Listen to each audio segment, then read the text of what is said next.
नमस्ते। हिंदुस्तान में औरतें अपने परिवार की खुशी में ही अपना खुशी ढूंढ लेते हैं। सुनंदा भी कुछ ऐसे ही विचार रखती थी। सुनंदा मुंबई के एक मध्यम वर्गीय परिवार की गृहिणी थी। पति की सेवा, बच्चों की पूरी तरह देखभाल, घर को पूरी प्रवीणता से संभालना और पूजा पाठ पूरे नियम के साथ करना अपना कर्तव्य मानती थी। और चाहे उसे जितना ही कष्ट हो, वो इन कामों को पूरा मन लगाकर करती। वैसे सुनंदा जो है वो बड़ी खुशमिजाज और शौकीन थी, लेकिन वो सोचती थी कि जब उसके सारे कर्तव्य पूरे हो जाएंगे तब वो अपने शौक पूरा करेगी। सुनंदा जोशी का विमान उड़ान भरने के लिए तैयार था। कुर्सी की पेटी बांधने का संकेत हो चुका था। सुनंदा भारी मन से पीछे मुड़कर अपने लोगों को देखने लगी। सुनंदा के पति सुशील कुर्सी में निशब्द पड़े हुए थे और उनके कुछ दोस्त और रिश्तेदार आसपास बैठे हुए थे। दूसरे कमरे में औरतें फुसफुसाकर बातें कर रही थी। कितनी अच्छी थी सुनंदा, पूरा घर को कितना अच्छा संभाल लेती थी, कोई काम में कोई कमी नहीं रखती। पता नहीं अचानक कैसे चली गई, देवा देवा। और सीमा ताई कहने लगी, सुनंदा की अलमारी देखिए, अरे कितनी शौकीन थी, कितना अच्छा अच्छा साड़ी भर के रखी इसमें, नहीं जाना था उसको ऐसा। विमान उड़ान भरने लगा। सुनंदा के आंसू तो रुक ही नहीं रहे थे। उसे घर की बहुत याद आ रही थी। देवा, मैंने तो अपने झुमके दराज में ही छोड़ दिए, अलमारी को तो ताला लगाना ही भूल गई। कितने ही साड़ियाँ, और सब साड़ी के बीच में कितना पैसा छुपा कर रखा मैंने। कितना लोग घर में घूम रहे हैं, पता नहीं किसके हाथ क्या लगेगा। सुशील को तो कुछ समझता ही नहीं है। पता नहीं सुशील को किसी ने चाय दिया भी नहीं। अब मेरे को ये जल्दी में निकल आई मैं, नहीं तो मैं थोड़ा सूखा नाश्ता बना के रखती थी सुशील के लिए। सुनंदा बुदबुदाने लगी। विमान ने और तेजी से उड़ने लगी। सुनंदा की नींद लग गई। जब आंख खुली तो विमान लैंड हो चुका था। चारों तरफ बादल ही बादल थे। सुनंदा कुर्सी की पेटी खोलकर बाहर निकल गई। उसे तो लगा कि वो बादलों पर तैर रही है। इतने में एक सुनहरे कपड़ों वाली स्त्री आकर सुनंदा से कहा, वैकुंठ में आपका स्वागत है। सुनंदा इधर उधर देखने लगी। चारों ओर बादल ही बादल, सुनहरा रंग, कितने ही विमान रुके हुए थे। सब में से लोग निकल रहे थे, कुछ तो उसकी पहचान के भी लोग लग रहे थे। सबको एक लाइन में खड़े होने की हिदायत दी गई। शायद सबको कमरा मिल रहा था, लेकिन कमरे के मिलने के पहले कुछ इंटरव्यू होने वाला था। सुनंदा लाइन में खड़ी हो गई, अपने बारी का इंतज़ार करने लगी। कुछ देर बाद सुनंदा को अंदर बुलाया गया। सुनंदा जैसे ही अंदर पहुंची तो वहाँ साक्षात गणपति बप्पा बैठे हुए थे। अय्या बप्पा, देवा रे देवा, साक्षात दर्शन हो गए बप्पा। बप्पा, मेरे घर में हर कमरे में तुम्हारा फोटो, मूर्ति सब लगाया। आपका आशीर्वाद बप्पा, सब कुछ अच्छा, सब खुश है बप्पा बप्पा। इस पर गणपति बप्पा ने कहा, हाँ सारे कमरों में जरूर लगाया है, तो फिर वो बाथरूम में मेरा फोटो क्यों नहीं लगाया? अय्या बप्पा, कैसा कहता, मैं बाथरूम में कैसे लगाएगी फोटो? वो तुम्हारे घर का सबसे महंगा कमरा है ना? हाँ बप्पा, वो मैंने नवरा को बता दिया। देखो, पैसा खर्च हुआ, लेकिन मेरे को जक्कुजी चाहिए ही चाहिए। पता है बप्पा, सब तरफ से फव्वारा मारता, बहुत अच्छा लगता बप्पा। बहुत पैसा लगा, लेकिन अच्छा है। अच्छा सुनंदा, तब तो तुम रोज नहाती होगी जक्कुजी में? अरे बप्पा, कहाँ, अभी टाइम ही नहीं मिलता ना।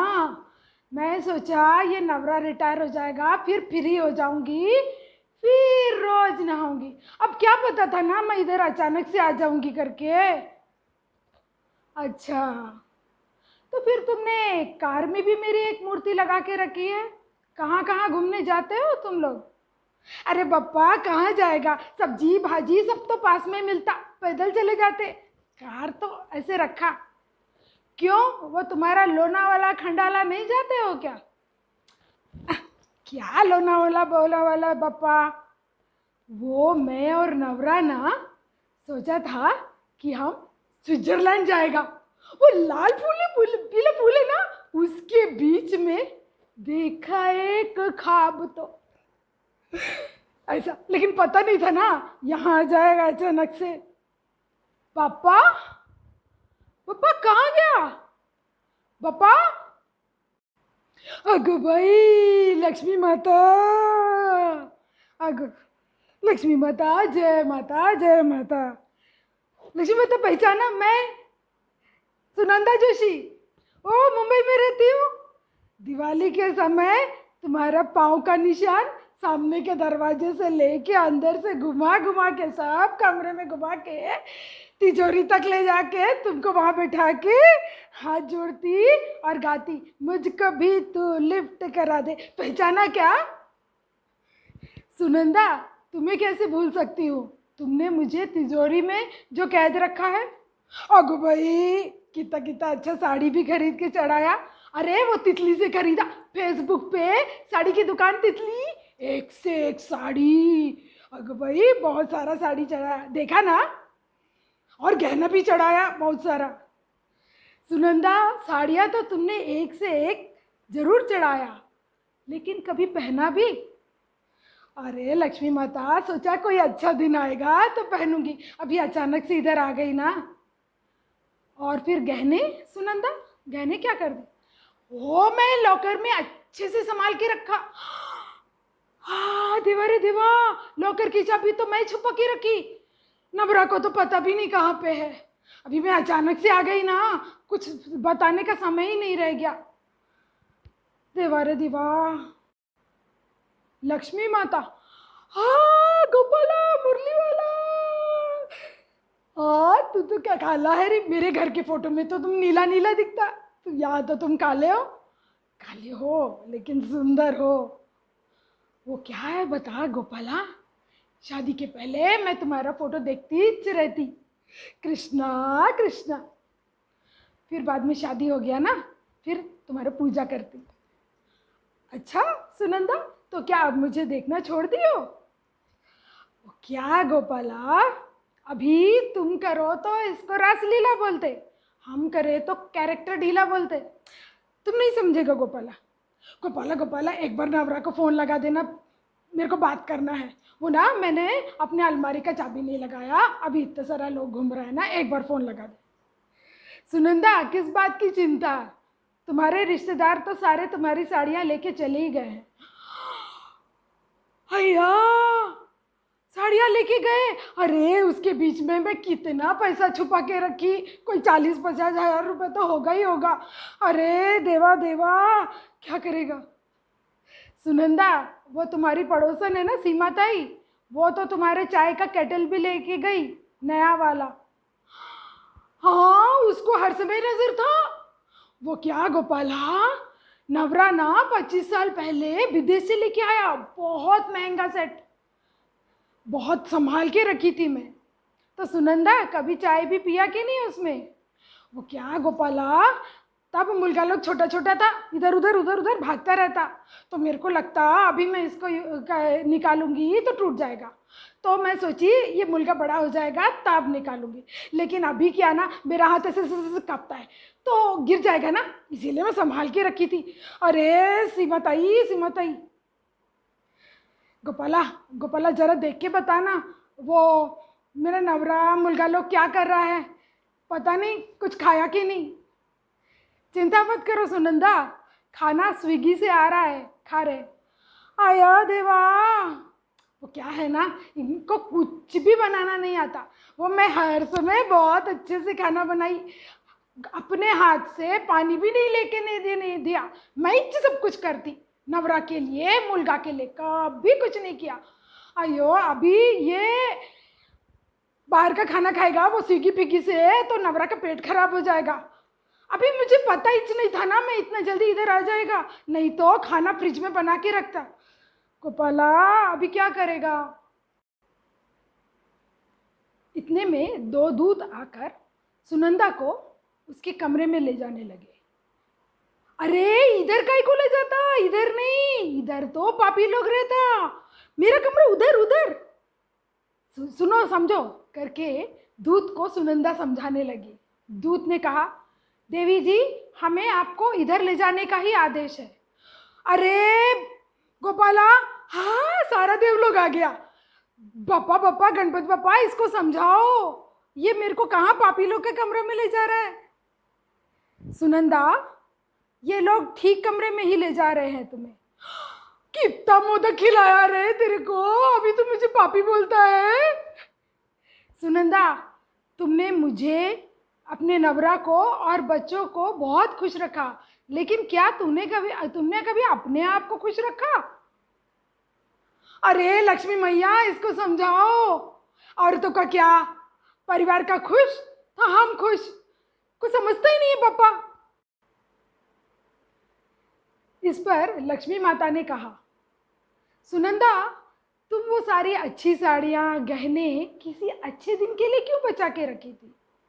क्यों नहीं आज का दिन को अच्छा मानकर खुशी से वो साड़ियाँ और गहने पहनकर खुश होती, तो तुम्हारी खुशी में तुम्हारी परिवार की भी तो खुशी होती।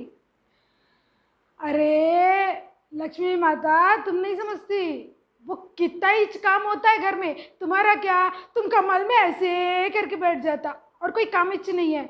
अभी मेरे को देखो, नवरा का काम, मुलगा लोग, अब मुलगा लोग बड़ा हो गया ना, एक एक मुलगा 10-10 15-15 रोटी खाता है और फिर पूरा घर का काम देखना पड़ता, सुबह से रात तक कामिच में हो जाता। अभी सच संवर कर कैसे बैठेगा मैं, समझाओ गोपाला इनको थोड़ा। इस पर गोपाला ने कहा, सुनंदा तुमने नवरा और बच्चों का खूब ध्यान रखा, उनको कोई काम नहीं करने दिया, वो तो अभी मुश्किल में है ना, इसी वजह से उनको तो चाय बनाना भी नहीं आता, देखो कितनी परेशानी में है वो लोग। ये परेशानी तुमने ही दिया ना उसे, ये परेशानी देना पाप ही तो हुआ ना। हाँ गोपाला ये क्या बोला, मैं तेरे लिए 56 भोग बनाई, उपवास रह के बनाई, कितना मुश्किल होता था और तुम मुझे पापी बोल रहा है। जब उपवास में 56 भोग बनाती तो मुझे चक्कर आता, तब भी बनाया, अभी तो मुझे पापी बोलता। इस बात पर कृष्ण ने कहा, सुनंदा मैं तो तुम्हारे अंदर रहता हूँ, तुम्हारी आत्मा में, तुम तो वो 56 भोग किसी मूर्ति को चढ़ा रही थी। अगर तुम खुद खाती तो तुम्हारा आत्मा प्रसन्न होता, तुम्हारा आत्मा प्रसन्न होता तो मैं भी प्रसन्न होता, और फिर मेरा क्या, मैं तो मुट्ठी भर चिवड़े से ही खुश हो जाता हूँ।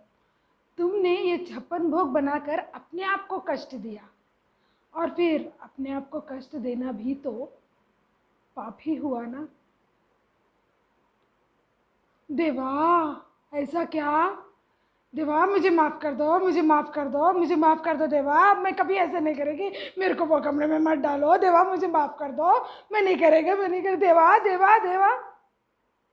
सुनंदा सुनंदा क्या हुआ, किससे बातें कर रही हो, कौन है ये देवा, उठो उठो, कहते हुए सुशील ने सुनंदा को जगाया। सुनंदा सुशील को देखकर बहुत खुश हो गई। सुशील ने पूछा, सुनंदा सपना देख रही थी क्या, क्या देख रही थी। सुशील मैं चाय लेके आती हूँ, फिर बताती हूँ क्या हुआ।